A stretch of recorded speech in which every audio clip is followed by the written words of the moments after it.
masters at this. They're a digital marketing agency and training provider, and they are usually based in Folkestone, so I don't know where their homes are. They might tell you. I think Luke's is in Folkestone. I think I know that. The agency have been around for 12 years, so again, really experienced guys, and they provide really fantastic customer service to our Kent businesses and further afield. And their digital knowledge is endless, so very, very lucky again to have them with us today. We've got Molly, who is moderating our webinar, so I'm just going to ask Molly to share our protocols for the session. So Molly, could you screen share those, please? So everyone's microphone's on mute. Use the chat function for questions. There is a participants button, which I only learned about the other day. So you can actually give a wave if you want to, during the Q&A session, ask a particular question to our speakers. Other questions, there's a private setting, so you can ask questions privately. I'll be monitoring as many questions as I can during this webinar. Our webinar at the beginning of the week, we had lots of questions. I'm expecting lots today. Those that we don't get around, then we will make sure that we come back to you afterwards. And yeah, I will do my very best to make sure that we get everybody's voice heard, and you get the best out of our speakers today. So 15 minutes for each speaker. I'm going to try and run it to time, guys. So if it does tend to run over, forgive me if I interject. And we're going to start with Andrew Metcalf, and I'm going to hand over to Andrew. So welcome to Andrew, and off we go. Thank you. Everyone see my screen?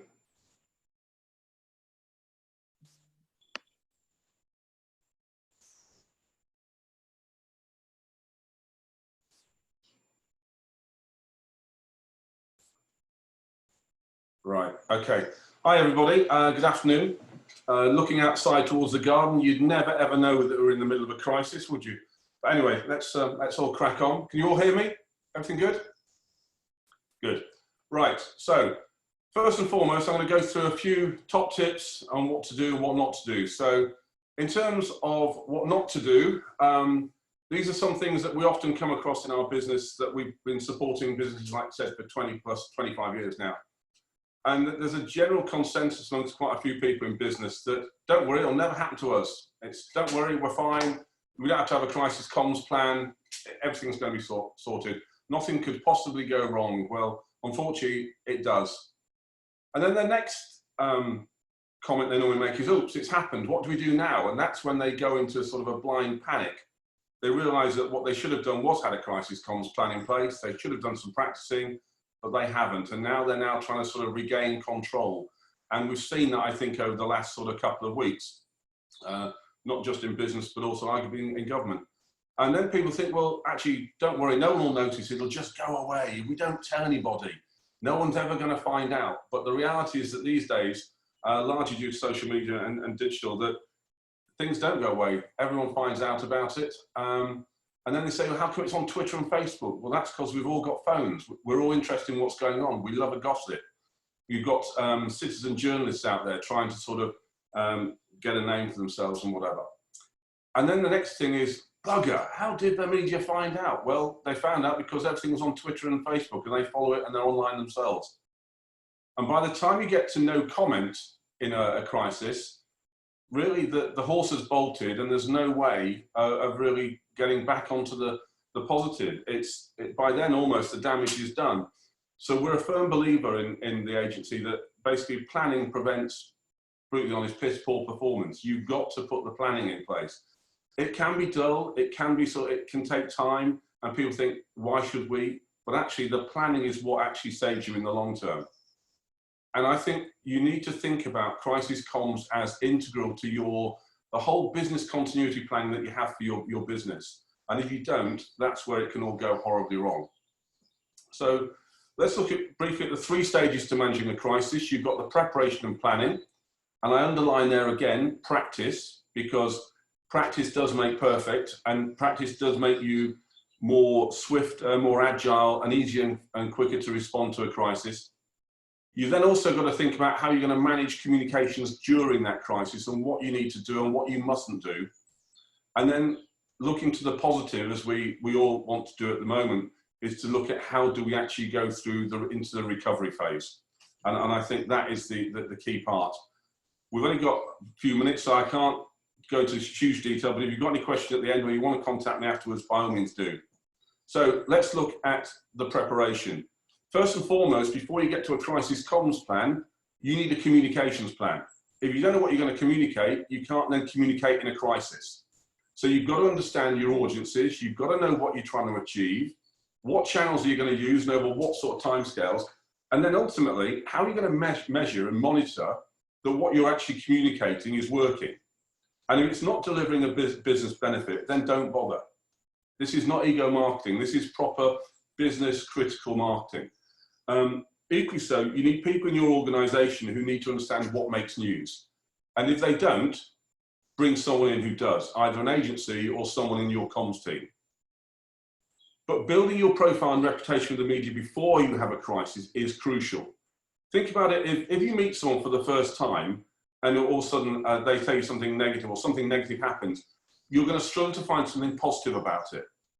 If the media have got no awareness of you as an organisation, as an individual or as a brand, when something critical and negative happens, they've got nothing positive to put against it. So make sure you've already got you're trying to build your profile and your reputation already. And I know lots of you do, and that can be PR through talking about your investments, award winning, all these sort of things that you're doing day to day. But you need to do the positive PR stuff before to lay the foundations for when a crisis hits. Also develop your social media channels. That's fairly straightforward these days, but you need to do it. So you've got another channel to market other than necessarily through the media when the crisis hits. And know your audiences. If you don't know who you're talking to, then what's the point of talking? Build your networks as well. So does your local MP know anything about your business? Do the stakeholders, do influencers in your community know? Because if they hear anything critical, negative about you, and then you've had a relationship with them already and it's positive, they can actually speak on your behalf. They can start to go, well, actually, no, I know Bill. Bill's company's done X, Y, Z, and it's a really solid company. So everyone knows that we all make mistakes. The problem is actually making those positive investments, those deposits in the positive bank, that's when you actually need to sort of withdraw them because you've got a crisis, you're still left in credit. But it's essential that you have a crisis comms plan in place. So think about it as business continuity for your brand. That's what this is. That's what the crisis comms plan does. Take impartial advice, and that's not necessarily from us. It can be from a lawyer. It can be from your accountant, so that you've got the necessary information to hand that can therefore help you through the crisis. And you've got to talk about, you've got to anticipate what the crisis could be. So on a sliding scale, it can be anything from the loss of your CEO, the theft, redundancy, fire, all the way to where we are now, which is a global pandemic, which I have to say, I'd be very surprised if any sort of business in Kent has actually thought about the impact of a global pandemic as part of their crisis comms plan. But we are where we are. And then it comes back to your audiences, and it's not just your external ones or the media, it's also your internal ones. And as part of these identifying the crisis, you then need to test the scenarios as to how you're going to respond. So you need to know the answers to the questions before you get asked them. And that's not so you can give a glib answer, it's so you can give an accurate, erudite, trustworthy response to the media or to your audiences that you're looking for. And you need to agree the protocols as to who says what, where and when. And if you don't, that's when communication goes completely to cock. So that's a technical phrase, by the way. And not being prepared at the moment for any crisis, there is absolutely no excuse at all for not actually thinking and considering before a crisis hits. In fact, I'd say that that's a prime responsibility of us as business leaders and directors of business. So identify who your crisis comms team is. And it doesn't necessarily have to be the most senior people in the organisation. You need people from operations, you need finance, you need your management team, you need your HR team. And more importantly, and as equally importantly, you need your comms team to actually therefore pull it all together. Make sure as well that whoever's going to speak on your behalf as your company's spokesperson needs to be briefed, credible and trained. If he's not or she's not, it will go wrong. And I underline the word spokespeople there, because what happens if you spend all your time training one person and briefing one person to be your spokesperson, and sod's law, that person's on holiday, they're sick, or it might be that they're the actual subject of the story. So make sure that you have people in your business who know as much about the business as they can do, are fully briefed and qualified and trained to speak, and they actually feel media confident. You also need to be thinking about what responses and statements you're doing, and that's crucially important. And that plays through the process. But again, it's test, test, and test again. And where have we heard that recently? Didn't quite happen. But we've got no excuse not to test, test, and test again. Then you put it into action. You take your reactive statements, your proactive statements, you work out who and what you're going to say and when, and then you say it. That can be in the form of briefings for journalists, it can be press conferences, and I could spend an age talking about them individually, but we haven't got time for that. But if you want any questions, by all means, call me afterwards. And it's then also, don't forget your internal audiences, because they are the people who might be sitting in a pub, although not at the moment, talking about your business. And when there's been a crisis and your business has been hit, what you don't want to do is have people who actually work for you speaking in a pub, overheard by the people, and they might be then misinformation. So make sure your internal audiences know what's going on and feel confident and comfortable with the crisis being handled. Again, talk about your digital channels, that's obvious. So, public opinion, it moves, it changes. You have to react accordingly, and importantly, you have to say something. Silence isn't golden. And if you say nothing, you put your head in the sand, then what happens is that sound, that vacuum gets filled by nonsense or misinformation and false news. Be truthful at all times, keep calm and communicate, and you must do that. That's what it's all about. It's having that ongoing communication with people that matter. Moving on to a rule of three. There are the 3 R's effectively. You need to reassure people that when you put your plan in place, this is what you're doing. So, you know, that you have got a plan, you are making a response, and you are in charge and you are in control. What people want to see in any crisis at the moment, is no different, is the fact that there is leadership and there is someone taking charge and someone taking control and responsibility. You also need to recognise and respect, and this is where the empathy comes in. You need to have, you know, your thoughts with those people affected. You need to say sorry. Fortunately, again, some people are not very good at doing that at the moment, but that's what you need to be thinking about and acting accordingly. And then you need to respond. We are managing the impact, we are in charge, we have got it under control, but you must constantly practice. A crisis comms plan is not something you do and stick on the top shelf and leave it until 2 minutes after the crisis has hit. Practice, practice, practice. So by doing all this, by giving the clarity by showing clarity, by showing leadership, you protect your business and you're then able to protect your reputation. And that is what is actually ultimately going to get you through this whole situation. So after the crisis, this is moving on to those, right, the dust has settled, the media has stopped calling, we're now back in charge, everything's now getting back to what could be called normal. So this is all when you start to recover your reputation. This is about reassuring those people that you work with, your communities and your staff and your stakeholders. And it's how you tactfully and sensitively regain the initiative and get back onto back out there and start marketing your brand and marketing your business. And ultimately, I think that's in a very whistle-stop tour, is the 3 key elements of the crisis. It's the preparation before, it's the managing it during, and then it's the recovery afterwards. Thank you. Hope that's all right. This is where you all go wild with applause and cheer. Andrew? Yeah? That was absolutely brilliant. Can I just say to everybody that you've got an opportunity now to ask one of the most experienced people in the county about crisis comms. What he's just done in a really whistle-stop tour is take you through the essentials. It's all about planning, it's all about who, it's all about the channels, and it's all about protecting one of the most valuable things you've got, which is your reputation. So I think about reputation. Let's open up the questions to Andrew and just make hay whilst the sun shines for 10 minutes with him and just get those questions out there. Okay, thank you, Andrew. Pleasure. First question, anyone got one? I might kick off, Andrew. Is there typically, I mean, obviously, ideally, people should come to experts for crisis comms. If people can't at this moment in time afford that, is there a resource out there that you would advise? Is there a simple sort of crisis comms planning grid that you could point people to? I think that there's a number of resources. You can obviously just Google crisis communications. There'll be some plans there. I think my big advice in doing that, and I know that cost at the moment is a key issue for everybody, is start thinking about the crisis, think about the scenarios, and thinking about how it could happen and how you therefore manage it out. But the question is, the impartial advice, I think, is what's important, is because, as we all know in business, we are all very, very close to what we do day in, day out, and being able to step back from it and be impartial and be an independent observer.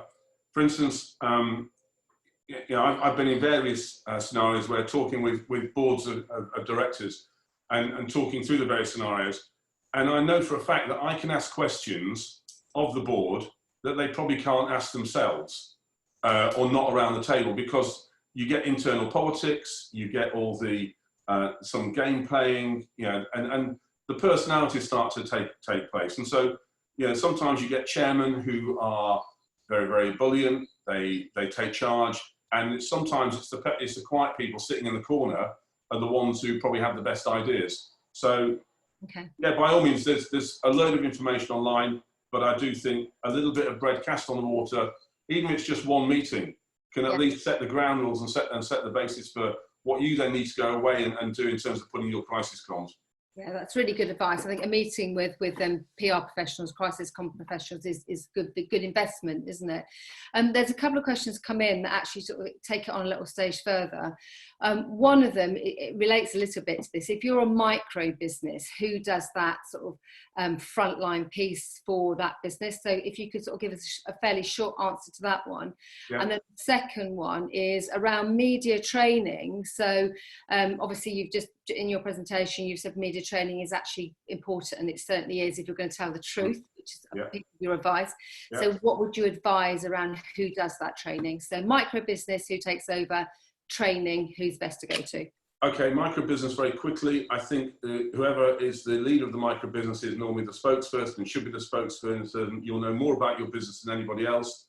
Think about what the scenarios are that you might get affected by, whether it be the loss of premises, as part of your business continuity. So look at your business continuity plan, look at what might be required as part of your insurance, and then just go from there.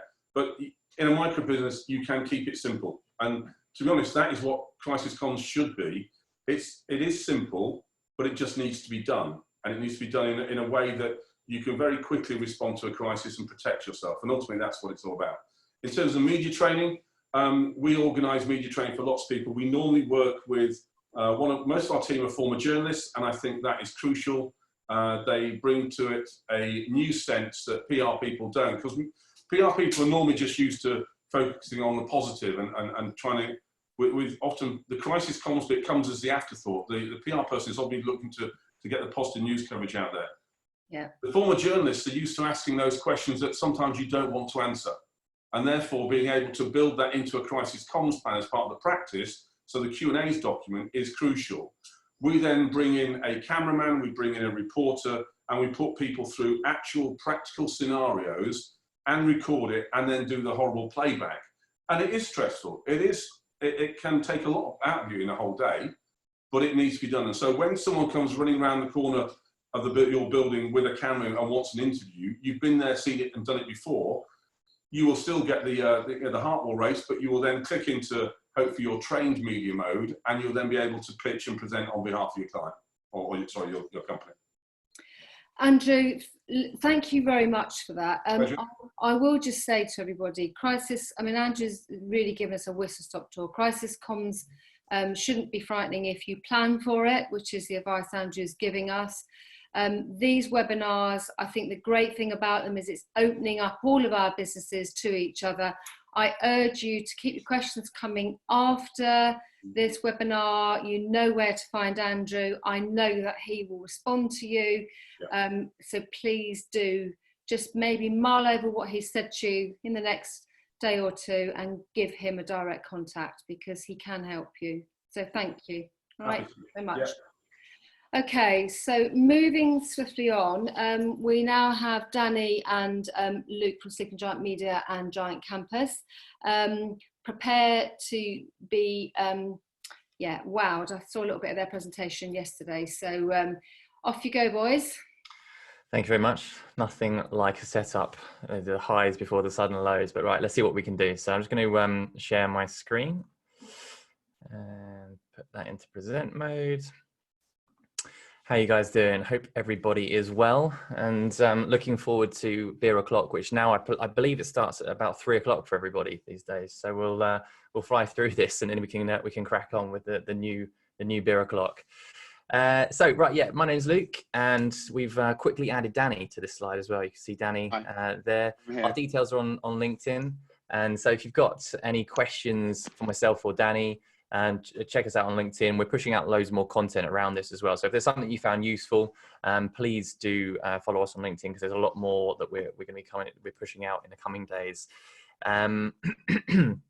So I've been doing this talk for a number of groups of CEOs around the country, and so I've tried to take away some of the key bits from the presentation. It's only an hour long, so we're going to get sort of a 15-minute session here to try to cover off the key points, and then go into kind of questions a little bit after that.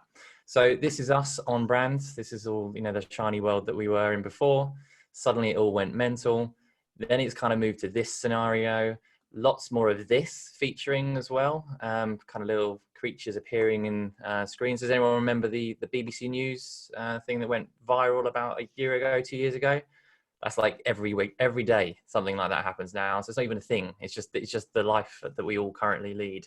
And this is my kind of thoughts around how I will come out of this scenario. My wife is not a hairstylist, so I am suspecting that this is how I may emerge 150 days later. If you're interested to do things like this is courtesy of Snap Camera. So if you want to spice up your video conferencing, you'll notice that Amber has just posted in the chat a link to a page where we have a whole load of filters that you can apply to it. So if you're looking for a bit of fun on video conferencing, download Snap Camera and you can overlay that into Zoom. So to kick things off, we wanted to try to build some interaction. These kind of webinars are really challenging for the speakers, because normally we're in a room and we get to actually read people. We don't have the opportunity. So we wanted to play a bit of an icebreaker, just check everybody's still here. They haven't hit their beer o'clock already. So this is called the hand up game, and it's just a bit of fun. And what I'd like you to do is choose, so from these images, in the last 30 days, which one was more searched for. So more people search for toilet roll. If you think toilet roll, you press number 1 and put that in the chat. If you think more people have searched for hand soap, you press 2 in the chat. There we go. You can see them flying in. Everyone's awake. It's good to see. Yes. Good work, everyone. Amazing. So let's find out. A few more flying in there. The correct answer was toilet roll. That is the most searched for thing on the internet, behind Donald Trump. He is still the most searched for thing on the internet, because he just talks about everything all the time. And so there's always something about Donald Trump in the news. On to the next one. So what's more searched for, lockdown or isolation? Number 1 for lockdown, number 2 for isolation. Flying in now. And the correct answer is lockdown. So a lot more people using the word lockdown. And again, the reason we do this is actually it's really useful to understand the language that people are using at this moment in time to help match your marketing and your messaging generally. So the talk that Andrew's just done around crisis management, again, understanding the language that people are using currently really helps you to kind of to resonate with those messages and connect with people, and ultimately make it real. And finally, 1 for Google Hangouts and 2 for Zoom communications. I mean, you're driving this engagement, Luke. You're waking these people up. They're not eating their lunch. Yeah, there's no time for lunch. There's absolutely no time for lunch. We are on to the next video conf, no doubt, straight after this. I think everybody has got, I think pretty much everyone's gone for Zoom. Lisa, I think you balanced it up there, Lisa. Nice work. That is the correct answer. Is in fact Zoom. I believe that their share price went up by 30% overnight at the start of this crisis. And from the stuff I've been doing, Zoom seems to be the kind of the weapon of choice in terms of video conferencing for most people. So why do we kick off with this kind of intro? Well, it gives us a really good insight into how the world is changing. So we deal with search and social media. And one of the things when we talk about search is obviously the keywords that the clients are focusing on. And what you found during this, no worries, Julian, catch you later. Good luck with the situation. One of the things that we have to focus on in this scenario is that things that used to be searched for are now not being searched for because the world has completely changed. So we have to understand that suddenly new things will appear as this situation evolves. What we've been trying to do, and I'm going to tag in Danny in just a second, what we've been trying to do as a business is when we look at marketing models, we obviously use a lot of those for our clients in the planning work that we do. But when you come to a crisis scenario and a pandemic, suddenly those marketing models that we previously had don't really make much sense. So we've worked on a curve, which Danny's going to talk you through, and how we've applied that, overlaying that with our marketing activity. You're driving, you're pushing the buttons, and I'm doing the talking. I'm now delivering the talk that Luke's delivered many times before, so he's sitting there judging me with his notebook. Wrong, Danny, wrong. Just some introductions to me. So I head up the brand and marketing side of Sleeping Giant Media. So obviously when this hit, we're a business like no other, just like everybody else even. And therefore we had to plan our marketing response. And we also had to kind of we're quite forward thinking. So we had to look beyond what was happening, the panic stage, if you like, and we had to look forward a little bit. My background beyond Sleeping Giant Media is actually in hospice, palliative care, education. So the change curve and the kind of, what do we call it? Not the change curve, we call it the grief curve in that setting. It was quite familiar to me. Doesn't sound it, but it was quite familiar to me. So anyway, we started applying some of this thinking. We came up with, so this is the traditional change curve. It's by Kubler-Ross. I don't know what year it was made. Long time ago, just say long time ago, long time ago. But it kind of sticks around today, and it shows how we as humans go through either grief or change. And I think it's probably familiar to most of us if we've got some kind of level of business theory knowledge, but I'll go through it. So it kind of looks at the beginning, and you look at the shock stage or the denial stage, and you've got anger, fear, acceptance, committed, and then you're kind of using this new change and benefiting from it in the new world. So what we did, we took this and we adapted it. Beautiful. And we adapted it and kind of modeled it against the pandemic trend, as well as kind of how we can respond as marketers, because obviously that's our focus. So it's also quite a catchy name as well as your spot. It's a really catchy name. That was a joke that I was getting to. Oh, sorry, man. That's okay, I'll do it. We'll do it seamlessly. I'll get on it. So we named it the pandemic train. Oh, you ruined it, man. So we named it the trend curve, unofficial trend curve. We tried to name it something really catchy, and this is what I came up with as head of brand. So that's what we got. So we've realigned it to discovery, realization, panic, normalization, recovery, and new world. And a lot of the kind of world at the moment is, we've gone beyond the panic stage. We're kind of normalizing this for a lot of people now. Work from home is a new norm. But if you think 2 weeks ago, that wasn't the case. And if you think 4 weeks ago, that definitely wasn't the case. And 6 weeks ago, we were just discovering what was going on in the world. So things have moved kind of really quickly at a rate of 2 weeks a section. But I think we're normalizing now, which kind of begs the question, what's coming up next? I'm actually hiding half the slide deck on my screen. What's coming up next in terms of recovery? Like, what can we do now to pick up our marketing, pick up our businesses? We can't sell much at the moment. I think that's true across the board for most businesses, and they should benefit from this in some kind of way. So what else can we do? So that's kind of what we modeled. And then we worked off the back of this to work out the types of content, the types of strategy we need to be implementing to get us there. And what we've also kind of realized is during this kind of stage, so as Danny said, we're probably moved past the panic stage. And that was, realistic. A lot of businesses were scrabbling just to work from home. It was just essentially, how do you try to operate as normal? You're trying to cut costs really quickly. And again, we probably all seen that happen in some respect.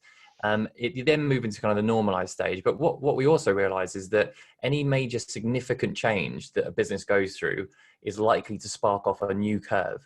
So for example, if you're in the normalized phase and then you furlough people, that for those people and potentially for the rest of the people and yourself will spark off a new curve where you then go through the discovery, realization, panic, normalized, recovery, new world phase again. the other thing to note is this is also on the way back. So if you furloughed people and they're going to come back into the organization, that will also be a significant change for what was their current normal as well. So every significant change you go through is likely to follow this curve. And I think that what we've tried to do by kind of utilizing this curve within marketing is it really helps us understand what comes next. So the mindset of our staff, our team, our business, our clients, etc., what phase they're in. And we're using this to better understand the challenges they face and more effectively plan for what comes next. So what we've got here is how this then applies to revenue models. Danny, you need to definitely redraw this, just FYI. Yeah, I'm not going to explain this. There's no key. I will explain this to you. Okay, good. So these are some revenue models. So based across our client base. So we work with a whole range of different clients around the UK, internationally, etc. And they have fared differently during this time period. Now, what I would say for Sleeping Giant Media, we took a hit initially. We had to furlough a number of our team to try to balance the books, because a number of businesses have they might be on a very low revenue trajectory, so they've had to cut costs. But it seems to stabilize, and we're starting to see signs of recovery as well. Some new business coming in and some good conversations happening. I would say that we as a business are the black line. So we followed the sort of the traditional curve or the transitional curve. And which is about 25% of your revenue dropping pretty quickly, and then a slight decline, but then a stabilization. If you're in things like holiday business, if you're in something like a state agency, probably the blue line. Okay. If you are selling hand sanitizer, you are probably the green line. And if you're in something like home equipment, so like hammocks and pizza ovens outside, if you're B&Q, you're probably the yellow line. Okay, you've kind of seen that impact happen at a later date, and each of those lines will have new challenges that will happen. So the first thing to say is probably have a think out which one of those lines correlates to you, and then the aim of the curve, the pandemic curve that we've created, is to try to help all of us understand. If we can plan ahead, we then move ourselves to the dotted line. That's our objective. And this is a really, really dire situation. I get that. And I speak to loads and loads of businesses recently, and it's pretty bleak. It really is. But the consolation, the only consolation, is that everybody's in the same place. So all of your competitors are likely, if you're following the black line, all of your competitors are likely to be following the black line. The difference is, can you re-emerge on the dotted trajectory rather than the stable black line? And that's really what we're trying to do for our clients, and looking at how we can kind of move their recovery to be quicker and stronger than their competitors. If you're the green line, it's the case of how do you sustain that? How do you stay relevant? If it's the yellow line, again, how do you sustain that? How do you, beyond this initial kind of pandemic, how do you retain that business that you might be seeing as an increase? And if you're the blue business, realistically, a lot of the next months or so will be survival, to the point where you've then got the opportunity to flick the switch and move as quickly as you can to get back there. And I think the way that we've tried to look at this is to help businesses start understanding that by using the pandemic change curve in order to plan ahead for the new world. So the normalization where you are now, because there's still opportunities, and we could be in that for a period of time. The recovery stage, which comes next, and then finally the new world. And particularly the new world is going to a really interesting one for us is relevance. Is how are you going to be relevant? So some of our aspects of our business won't be relevant. We already know that we are going to have to change the way that we operate. And I know that, again, it's potentially really not, it's a challenging situation, potentially quite depressing, but this reminds me a lot of when we started up the business. This reminds me of 12 years ago, walking into completely unknown situations, trying to be optimistic about the outcomes and trying to, get our business started. And so we're not trying to start a new business right now, but we're trying to restart the business. And it's almost something we're going to be focusing on more, is a restart up mentality. How do we focus on kicking off the business and looking at how we can make it even more relevant in the new world? So to try to give you guys some practicals in terms of takeaways, this is something that we've been using, just posing these three simple questions. what were we doing now that it's no longer relevant? I'll come back if I come back to that one, Michael, at the end questions. But it's a good question. What we've looked at here is trying to understand what behaviors will change, how that's going to impact our business, and where are the opportunities. Now, if I'm doing a longer talk, this is where I put you in a breakout session, and we can kind of work it out. But today we don't really have the time to do it. So this is an exercise to take away. What we will be able to do is just give us quick examples. This is what we've done really, really simply and quickly is, we were talking about technology and how we like to do web conferencing, and actually a lot of businesses were pushing back against that. I think, Miranda, if we talked about that from the KICC, it was a bit of a challenge. We do it now, surprisingly, and everybody does it now. And so suddenly the new world might feature less travel, less face-to-face meetings, and the opportunity for us is to be leaders in conferencing and doing pitch material via conferencing, because that could be how a lot of this activity happens.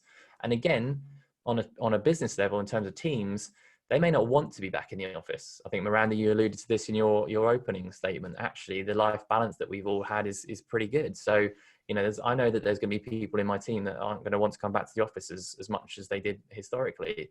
So what does that mean? We've got to look at our working from home policy, our health and safety, and then ultimately looking at the use of technology to promote that as well. And then, random ideas like, did we do working from home Wednesday, the entire business working from home on a Wednesday, because, everybody's okay with it now. And we weren't stopping our guys from doing it necessarily, but we were conscious that our clients might not like the idea because they weren't quite ready for it, but they probably are now. So there's all these questions this new world brings. So as a takeaway for you guys, I really strongly recommend that we've all got to try to get to that dotted line. We've all got to get to how we recover faster and quicker.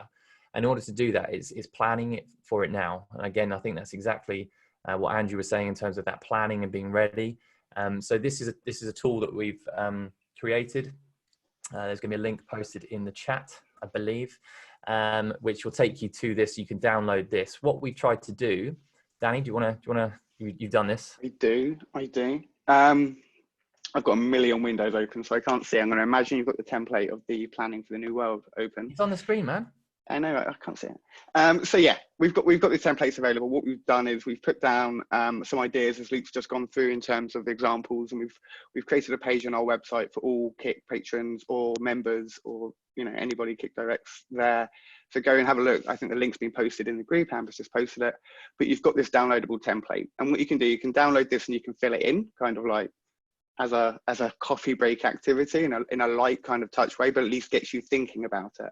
This document's not going to fix the world for you, but initiating the thought process really will for a lot of these topics. So get on there, download it. We're going to update it as things change, because 2 weeks ago it was very different. But yeah, get on there, have a look. Yeah, and just so you can see there, what we've tried to do is map out some on the screen that you can see is we mapped out some change behaviors. So this is just myself and business partner going through the process ourselves and listing out some of the things that we anticipate will change. And then you go through applying the context. So, how those changes will impact technology, travel, health, etc.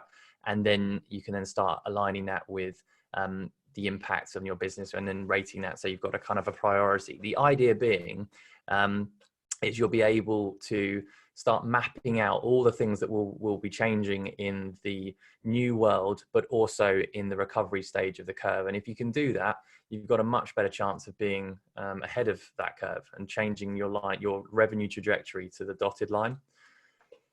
And that is it from us. I'm just going to flag this because we're doing our live shows from my house in Hythe, Miranda. I'm tucked away here doing loads of content, and I've got an interview with Joe James tomorrow from obviously Kent and Victor Chamber. So it'd be great if you want to listen into that. That will be live on YouTube. What can go wrong? So that's it from us, guys. I'm going to hand back controls to Miranda and obviously take any questions that you guys have. Luke and Danny, thank you very much. Just for everybody listening, I think what I would do with that change curve, I think it's one of those tools that we should all probably take away after this session and really sort of dig down deep at those stages, because it is like a grieving process. I think that's really clever what you guys have done. You've got one question there around, I think, what are you not doing now that you were doing before? I know you picked up, Luke, on less travel, less face-to-face meetings. That'd be good to maybe think about something different other than that. But also just thinking about your curve and looking at the different trajectories.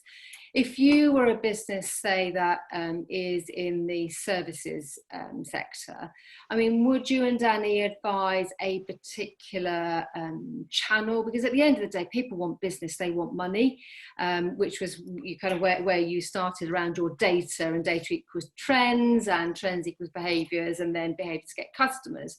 So is there, you know, some sort of strong areas where you guys would advise people focus their digital marketing? Is it paid search? Is it organic? Is it content? No. Should I come in here? Yeah, go for it. I think it really depends. Like any marketer will say, it depends where your audience is. I mean, if your audience is online and using certain platforms, you should go where your audience is, and that comes down to what Andrew was saying about knowing your audience.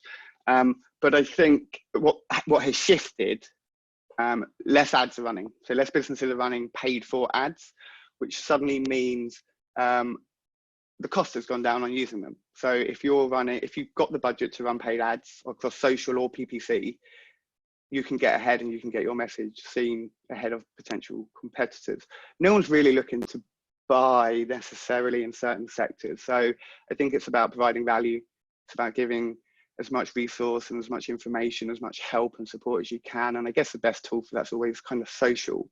So, you know, social media is just the channel, the content you're making is the tool. So I suggest businesses make content that's going to help their audience directly now and in the next 4 weeks, 4 months. And Danny, just to jump in on a stat as well, is I think there's a massive, so there's a 45% increase in the use of social media currently.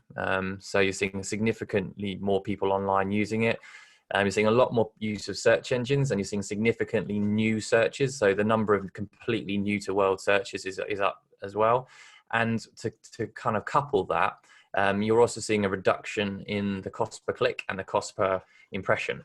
So what that means is, obviously, as people have reeled that budget back in during the kind of panic stage, it's a case of how do you, if you have got the budget, again, you know, this isn't going to be on everyone's radar, because you might be that blue line particularly, is if you've got the budget and you've got some plans for how to start initiating conversations, now is a good time to spend budget on those platforms, because actually there's less competition as well. Guys, they are wonderful golden nuggets, and I think that they are really valuable to everybody listening. You've got another couple of questions coming in there. So Emma from Pure Bows has said, do you think we should be concentrating on the huge jump in tech because of CV19? And then there's a lovely lady with a person with jewellery there.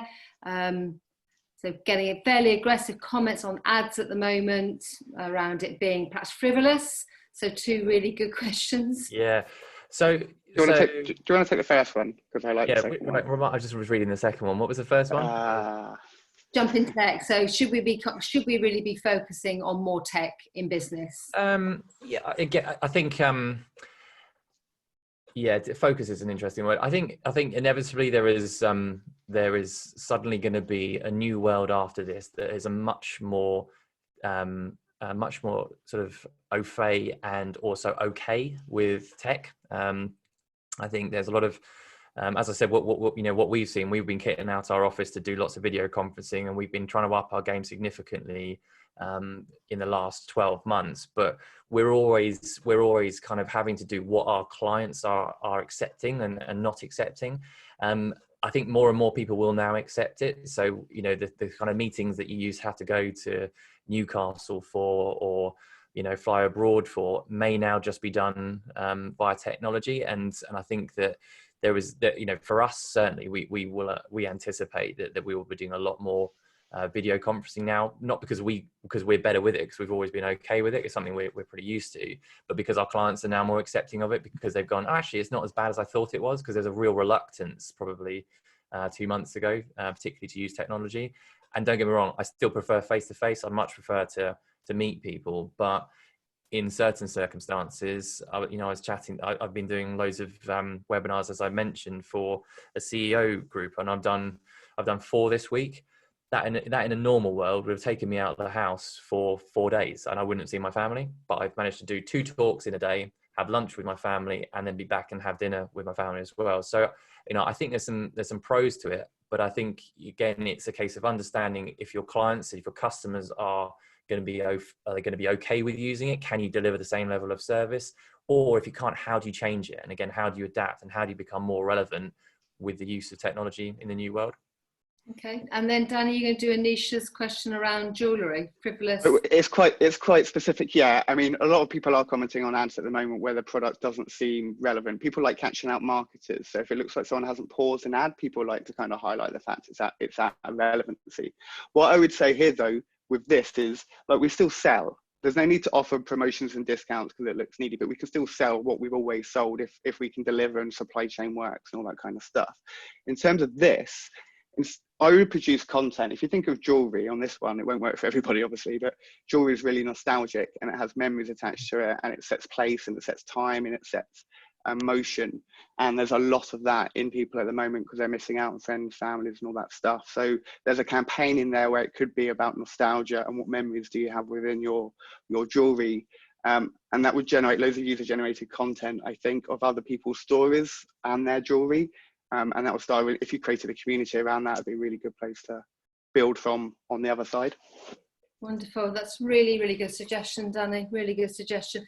I think there was on the radio this morning, I can't remember which museum it is, but they're asking people to send in already things that have meant a lot to them during the CV-19 pandemic. And, even if they're just usual household items, but it's about the memory behind that item. So storytelling, I think, is what you're saying, isn't it? Creating stories.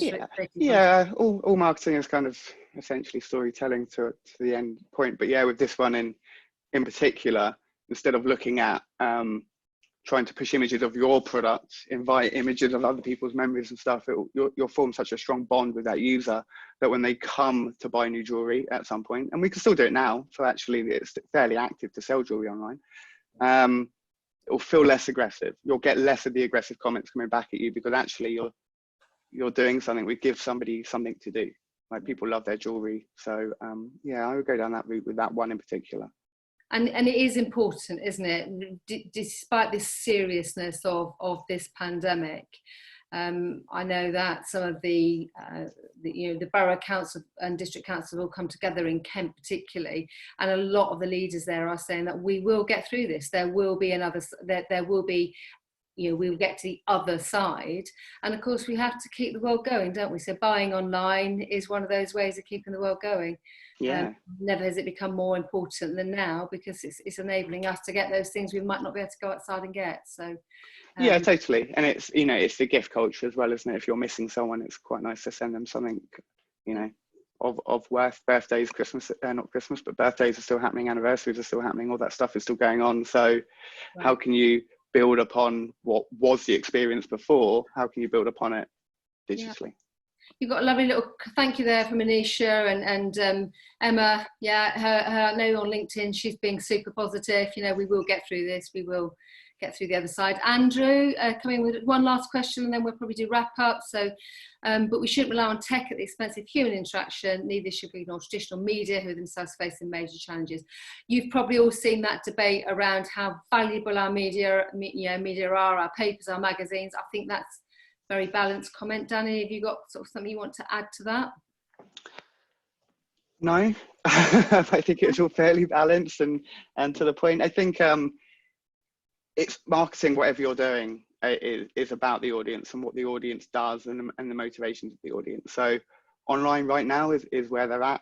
Maybe when this comes to the other side, it might be billboards in parks and flags and beaches. It changes. All right, thank you, Luke and Danny. Thank you very much. For everyone listening, if you want to just pick up on what Danny said about keywords and search terms at the moment, being perhaps opportunistic, give the boys a shout. I'm sure they will be more than happy to help you, as indeed Andrew will with Crisis Comms. I'm just going to do a quick wrap up. I hope everyone can just give us a couple more minutes. There are some things that I would like to add to today's webinar. These webinars are going to continue. Tuesdays and Thursdays, the team at Kent Chamber of Commerce are looking to stage them. So keep your eye out on the website for kentinvictorchamber.co.uk. That's where you will find stacks of information on there. Next week, there's going to be a virtual networking with Burley Page, who are one of Kent's best known law firms. It's 10 Thursday next Tuesday. They've got a guest speaker, Katie King. So Katie is also from the social media world. She's an AI expert, but she's specifically talking about post-COVID leadership. It is a limited virtual networking, so it's open to 40. If you are interested, please do apply now. It is first come, first served, and there is a reason for it. It's one of those, it has to be moderated. Katie needs to sort of balance the numbers, as did Burley Page. So go and have a look at that. It's an opportunity to network in breakout rooms. An important notice from me as chair. If you haven't been on to Kent and Victor Chamber of Commerce website, or you haven't seen the social media activity, which I think you will have done, they have got something called the Kent and Medway Growth Hub COVID hotline. It's partnered with the local authorities in Kent County Council, and it's basically a hotline where businesses in Kent can go and talk in the first instance, find out where they can get support, advice, funding potentially. To give you a bit of an update, the team have fielded 4,500 calls, which just goes to show how the pandemic is impacting on our businesses in the county.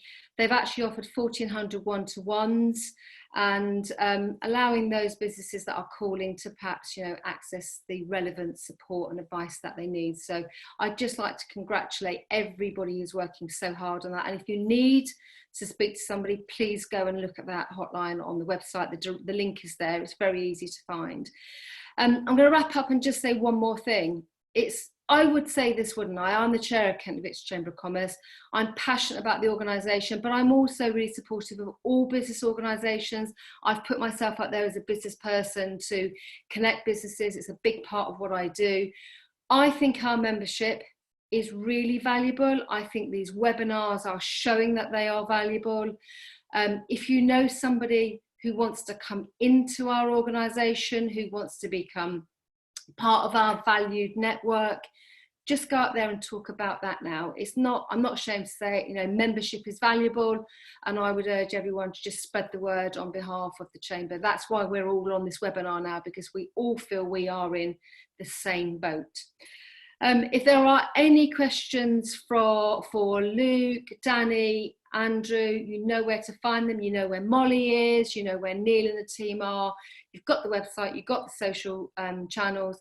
Please just go on there and network away and ask people's advice whilst they've got the time to do it, because it will recover and we will all become very busy again. I'm absolutely certain of that. So I think that's it. I think we are almost at time. We are 1 minute out from 2 o'clock. I do like to run things to time. Feel free. I think, Molly, can people stay on here if they want to afterwards, if they want to ask more questions, or will it shut 2 o'clock? Is Molly there? Anyway, I'll leave that up to you guys to sort out. But thank you very much. I hope you found it valuable. I can see that there's some good comments coming in. Okay, thank you. Bye-bye, everyone. Thanks, Miranda. Well done. Thank you. Thanks, everybody.